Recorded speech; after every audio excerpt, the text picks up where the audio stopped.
Hello, everyone. This is Mark Adams with Healings with Mark, and this is actually my first interview ever.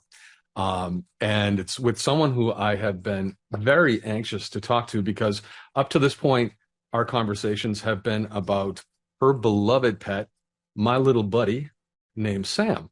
And I've not really had a chance to talk to Christina regarding this whole experience that we had together. It was a brief week and a half or 2 weeks kind of thing, and then we stayed in contact a little bit.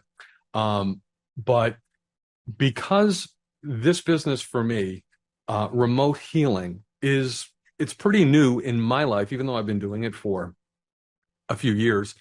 In terms of putting it out in the public, not so much. And I can definitely say that when I came to this and knew that I had the skill to do it, I never knew how I was going to be able to explain it to people anyway, because I can't even say that I was all that comfortable with remote healing and the idea of it years ago. So, what I wanted to do today is talk to you, Christina, about how we came together, based on someone having given you my name after an interview. Yes.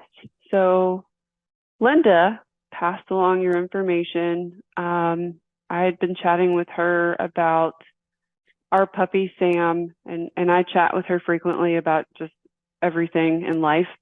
And with the trouble that I was having, I wasn't getting a very clear diagnosis from numerous vets, and she passed along your information and thought it would be worth reaching out and seeing if you could help. Because we had just gotten Sam, I think we were about 3 weeks into it, and he pretty rapidly went from being a happy, healthy puppy to couldn't walk. We had moments where we were told we were going to have to put him down, and that was heartbreaking. So reaching out to you that Saturday, I don't even remember the date off the top of my head, but I know that I reached out and you very quickly responded, and we connected and chatted over the phone, and I explained everything as far as what was going on with Sam. And then I kind of just left it to you to see how this would unfold. And Yeah. I think it was the very next day he got to come home. Yeah, so it was, I remember the call very, very well. I was sitting out in Lowe's parking lot and the call came in, and this was kind of it was a triage call in many ways because, how many days was Sam at the vet at this point? He went to the vet on Tuesday, and you and I connected on Saturday. He went to the emergency vet and started IV therapy with all kinds of pain meds and whatnot on Wednesday. Wednesday is the day that he basically stopped walking. Okay, he stops walking, you bring him to the vet, and now where we're at on Saturday, because that phone call was very disconcerting for me because basically you were, from what I remember, you were given the impression that if Sam didn't do a few things, and there was sort of a protocol of things that he had to go through, that they were going to make a decision for you. Hmm. Yeah, they wouldn't let him come home. He had to be able to stand on his own. They needed to be able to pick him up or touch him without him having that anticipatory pain. He needed to be able to eat and go to the bathroom. But when you and I spoke on Saturday, he wasn't able to do any of that. They had made comments Friday evening and even on Saturday that if his pain continued to be at the level that it was, they were going to suggest that we put him down. And that was where I had that panic of I can't let that happen. Right. And so that panic translated to me, which was then I felt like I can't let this happen. But I had never heard of this condition. So he has a condition that is, the acronym HOD, which I haven't really done a lot of research into, but it was a growth plate situation, where something about the information in terms of the bone structure wasn't, it was like the bones just were not growing into place or something like that. How they, I guess, tried to kind of dumb it down for us was think of it as growing pains. Mm-hmm. His bones are growing at such a rapid rate that it's painful for him. And then depending on who you talk to, and we went to 4 different vets and have now been to a 5th that is a little bit more holistic in her approach. Even she was very, this is not common in a golden-doodle. He should not have this condition. But then based on everything that she read from the ER visit, she then changed her diagnosis and said she agreed that he does have HOD. And so it's not a common condition for this type of dog, which I think is what really puzzled everybody. Like, where did he get this from? Why did he have it? They kept telling us that, you know, he would grow out of it if we could get him past the point of the pain. Right. And so I've got on the screen now, you can't see it, but I've got the picture of Sam that you sent me. And at the time, now the way that I work, and we had discussed this, is usually what I'll have is a photograph in which I will have with the animal's eyes open on one of the computer screens, one of the mounted computer screens, and then I'll have the photograph of the pet as I'm working on him on my iPad. So I had Sam right here on the iPad, and what I'm using is a pendulum. And the pendulum isn't doing any work. So basically, and I talked about this on Janine's website, or Janine's talk show, in that through my years of meditation, which started when I was a child, I learned how to really quiet my mind. So what I learned through that is there's actually this electromagnetic connection that happens in sort of in the quantum world of this etheric entanglement. So what I'm asking for as I'm doing this, and it sounds really woo-woo, but basically the ancients were doing this kind of healing all the time because they didn't have access to, you know, laser machines and stuff. So they were using the Earth's energies. So that's what I'm doing. I'm really just using the Earth's energies. And when I discovered that I could do it, then I started actually physically doing it. And the pendulum ends up being the guide. It's like people that do dowsing. I don't know if you've heard of that, but they like water witches or whatever. Often will use this copper rod. It's like an L-shaped rod. They'll hold it loosely in their hand, one part of it, and the longer part of it will literally be sort of moving around and as they're walking the ground. And so that's how often they would locate, believe it or not, things like oil to know where to put the derricks, you know, way back, 100 and plus years ago, before they had things that could look into the ground and see exactly these geophysical instruments that could discover where these veins were. But certainly for settlers that were traveling across the country, anyone that knew how to tap into the Earth's energies was someone valuable because they'd always want to make sure that wherever they were putting their new settlement, if there wasn't a rushing river near it, you know, that they would be able to dig a well or something. So that's technically what's going on here.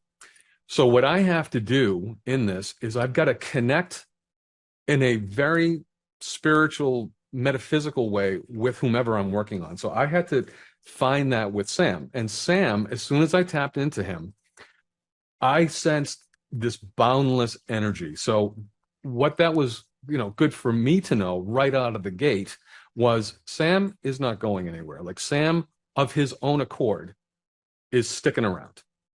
Like he has a life to live and wants to live it. So then it became, all right, dude, how are we going to do this?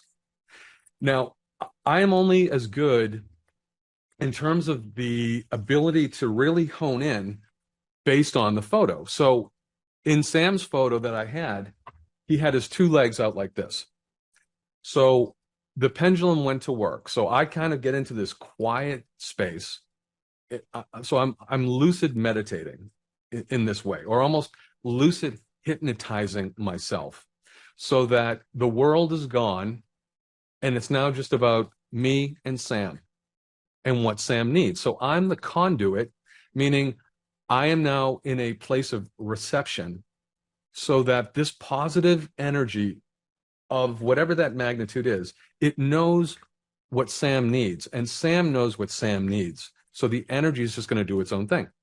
So in the next picture, actually, there we go. So this is the picture that I sent you where I have got all these crisscrosses and stuff like that all over it. So in that, I noticed that Sam's right leg was an issue. And prior to our conversation, we didn't really go into that. All I knew is that, he couldn't stand and he needed to do certain things. But it was quite clear as Sam and I started working together that there was a major problem there. And so I have these different colors, and the colors, as I explained in our email and everything, colors didn't mean anything. The only thing that meant something was that the energy was, well, I didn't actually explain this to you, but when there are straight lines, that is electrical energy. The circles are more magnetic. So I'm discovering and I'm learning about what is going on. So Sam's electrical impulses, which would, make sense for a growth plate kind of thing, were not communicating for whatever reason at that time. So I could see that a lot of that energy in the right leg was trying to straighten itself out. So you've got the nerves that are carrying electrical energy, and you've got the blood that's carrying the magnetic energy, and together Sam was doing the work, and Sam is repositioning this stuff. Now on this photograph that other people are seeing, that I also had a green asterisk, and that was a point of, in my process, I call extraction and infusion. So that indicated that there was a lot of extraction coming out. Now, what I'm thinking is, there could have been a blockage or something like that, but that was what needed to be released so that the electrical energy could be sent through Sam's body. Prior to this, had you ever done any kind of remote energy work with anybody? No. Okay, so what would you have thought? If this was under normal circumstances and everything, what would you have thought? If this would have come from anybody but Linda, I probably would have been very hesitant. Like, that sounds kind of too good to be true. Mm-hmm. But coming from her, I kind of trusted what she was telling me and thought, it's worth a shot, because at that point, I didn't know what else I was going to be able to do. Yeah. Yeah. So so we do this session with Sam, and that was probably like around 1 o'clock in the afternoon, 1:30, and still I can't make promises. And that was the challenge that I had. And I had to be very upfront with you on that, and which was hard because obviously I want to see miracles happen, but I mean, I'm really not in control. But because Sam's energy was so strong, I knew that whatever was going to be done with him was going to have an impact that I couldn't say was going to be immediate, but what I like to give is 24 to 48 hours. Typically, by 48 hours, there's an integration that has taken place. So I checked in with you because this was definitely triage. And the concern was like, this was Saturday. Sunday could potentially be, if he didn't do what they had commanded that he was supposed to do, that it could be a deciding day. And then your partner happened to be on the phone with the vet when you and I were talking on the phone. This is like around 6 o'clock. And then he shared with you the information that the vet had provided you with. Do you remember that information that the vet had given? I feel like this has been so long ago. The only thing I really remember about that was this particular vet, because there were 3 or 4 at that emergency vet. This one seemed to be the most empathetic and the most willing to try multiple things. Like he gave me the impression he wasn't giving up on Sam, where there was one particular that I think he was just ready to be done with it. Mm-hmm. his suggestion was we come up there and actually see Sam, whereas the other vet from Friday night, the one that started the whole putting him down conversation, he didn't think it was a good idea for us to go up there. But I think you and I had a conversation about going up to see Yeah. him, and you encouraged that, and so we did. Um, Sam was in,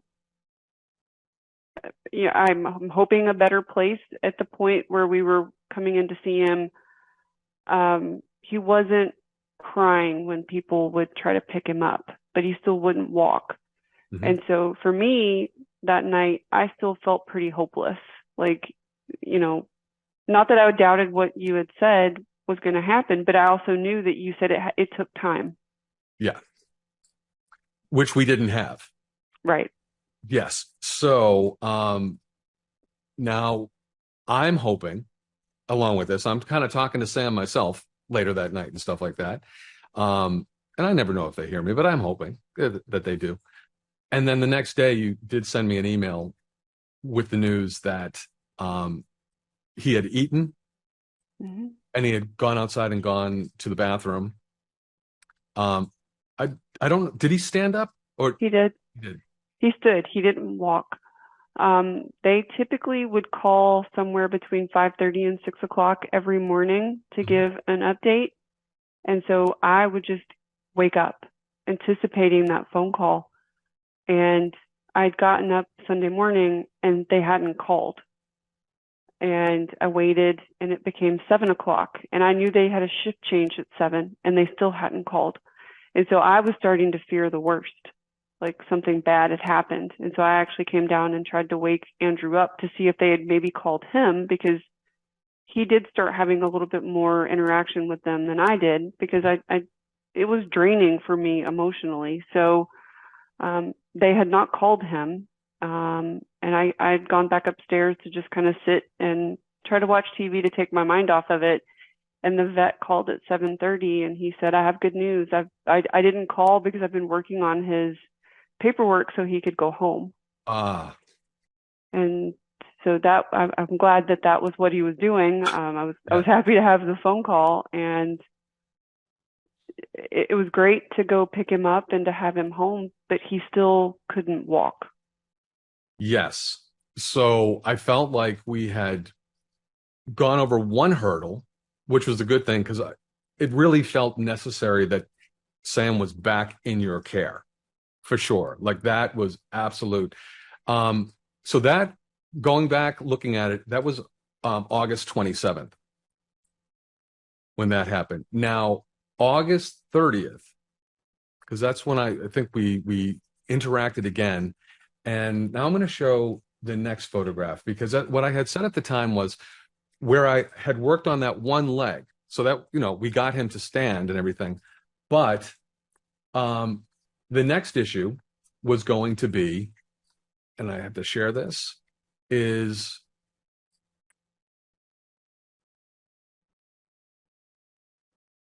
there we go. Sam being able to actually walk. So it just seemed like intuitively that if he could stand but couldn't walk, then there must be an issue with the hindquarters. So you were good enough to send me a photograph of him with his legs flared, which gave me great access to the inner and outer thigh. And I also had access to the actual bone structure. And this was really fascinating for me to watch. And I'm going to go now to the photograph where I use the pendulum on it. Now, um, the people should be able to see this. And what they would be seeing, let me actually make sure.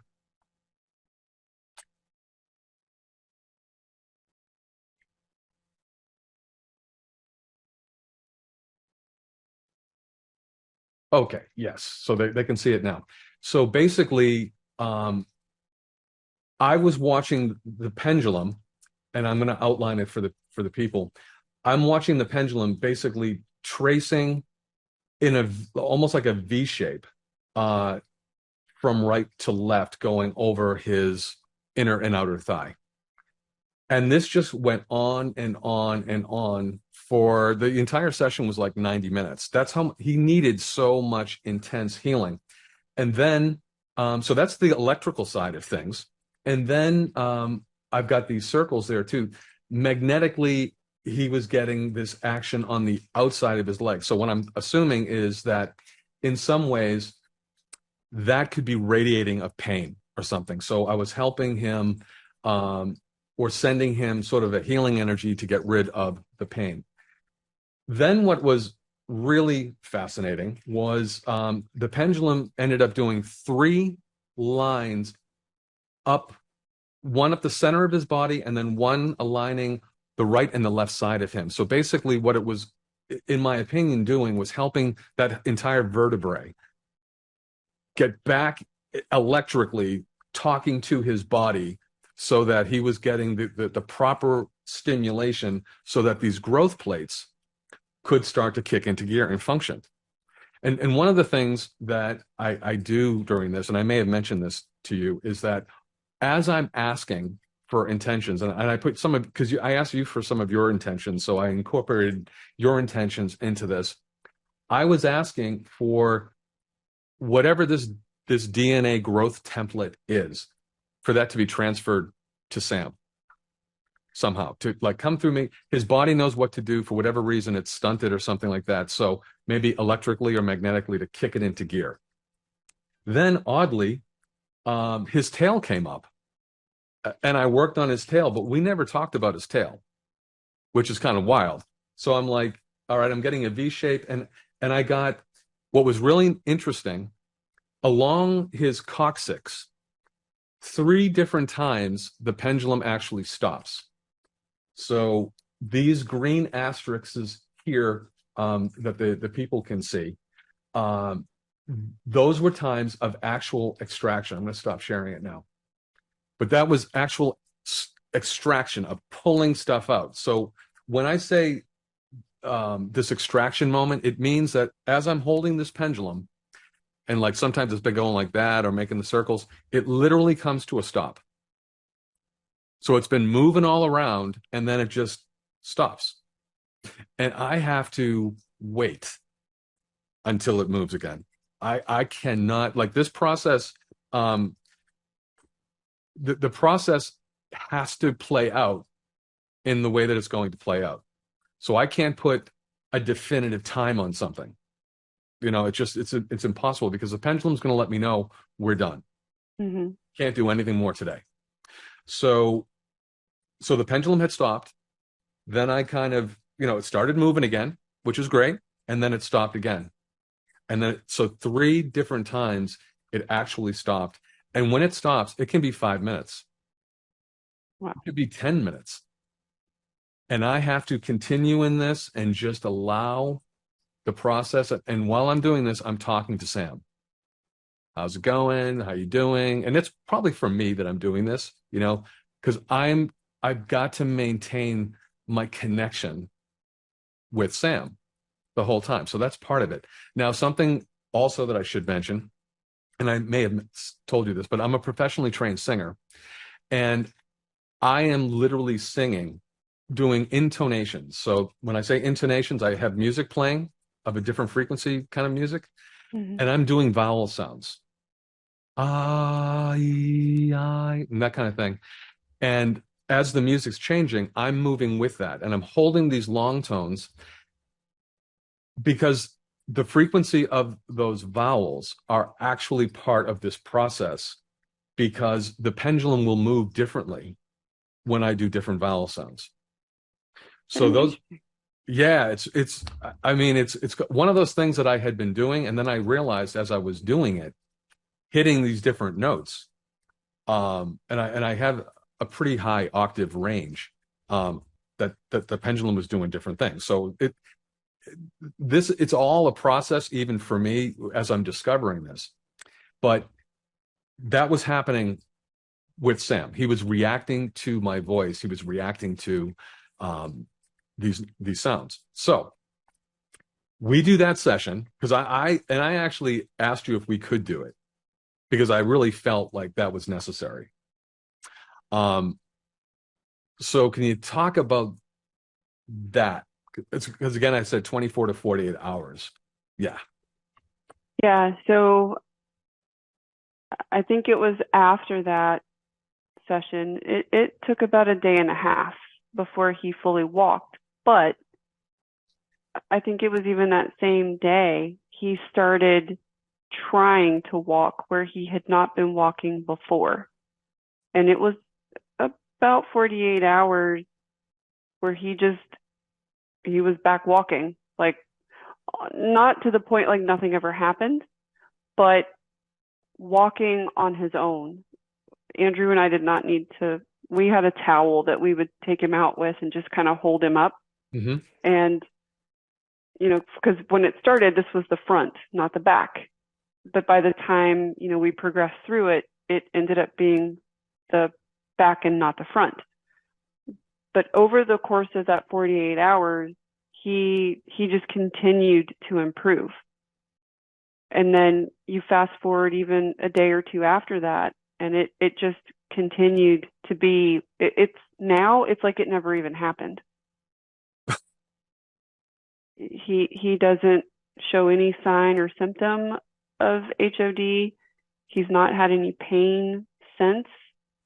I know you worked with him multiple times, but even the tail, like I don't think I paid attention to his tail, but it would kind of droop.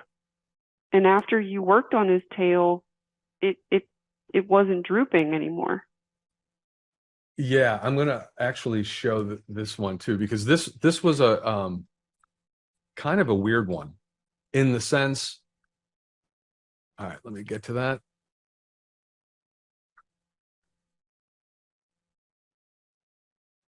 Okay.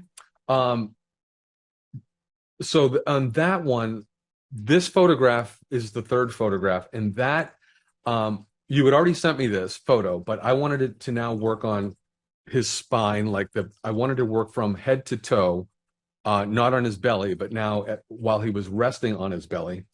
And this was the first time that the tail was now straightened, but I was shocked at how much time I spent on his tail. It was as if, and see, I didn't really look into the structure of a tail of a dog before this. So I just thought that they were in a couple different pieces. I didn't realize that this was actually one bone.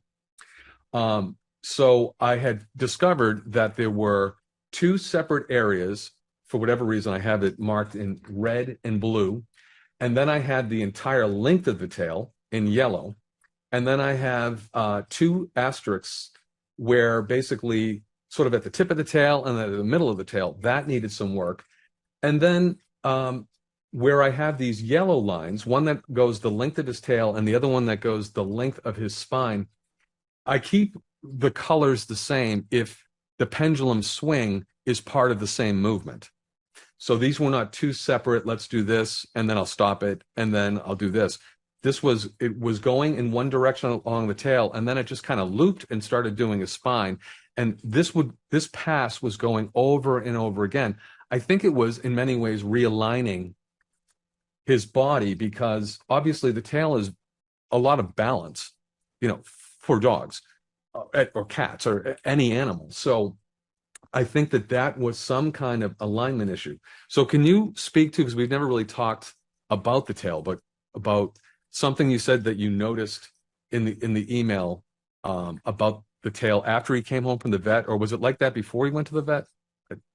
I don't think it was. I think this was after he came home. It just didn't, when he would lay down, it didn't lay right. When he would even try to stand or attempt to walk, it didn't, it just kind of drooped. It didn't look right. Um, and I'm pretty confident it was not like that prior to this HOD episode. But even now, his tail is normal. It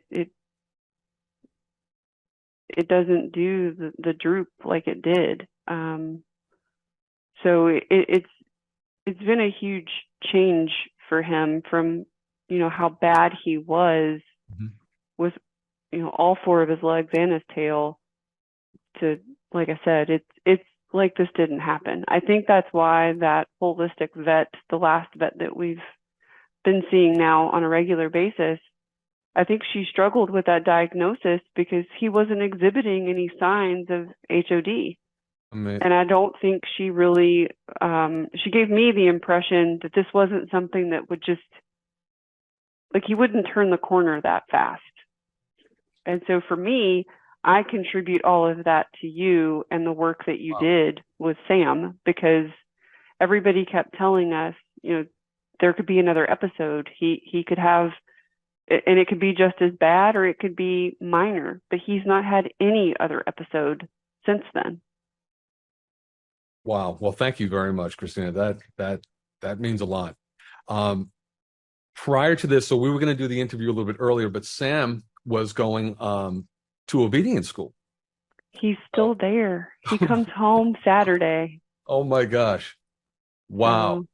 So, So, yeah, and because I was wondering, like, oh, this is a huge thing for what you had gone through, and then now he's going to obedience school to become a regular little gentleman and everything.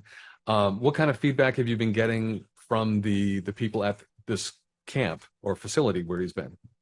well, so when the trainer came by to do his evaluation, he was even shocked with the HOD diagnosis. He'd never heard of a golden doodle having HOD. And then to watch him run around and bounce off the furniture the way that he can do when he's hyper, that's not a sign of a dog that's had HOD. He was a little hesitant to take him, with that diagnosis, because they took him to Oklahoma. So Oh, he's not super close.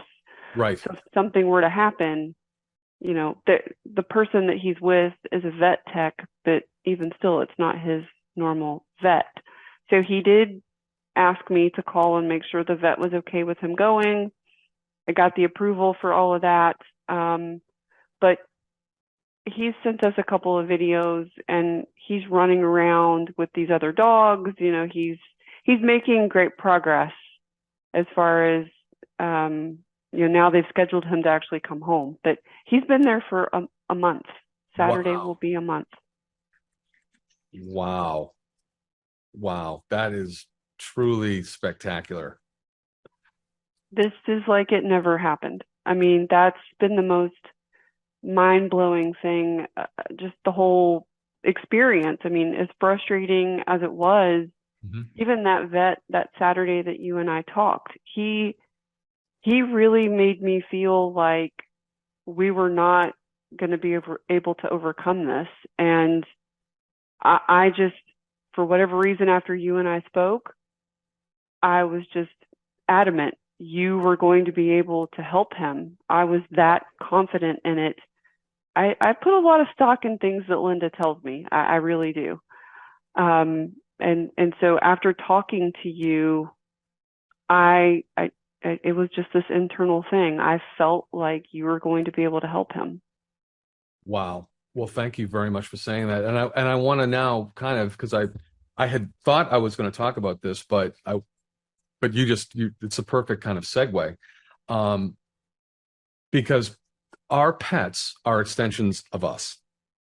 And I often ask people like, how did you guys meet? Because very often the person will say, well, I found him or her. I was walking down the street, saw that him in the window, or we knew we fell in love. It was first sight and everything. And so, sometimes I'll just kind of say like, oh, well, is there any chance that that pet found you?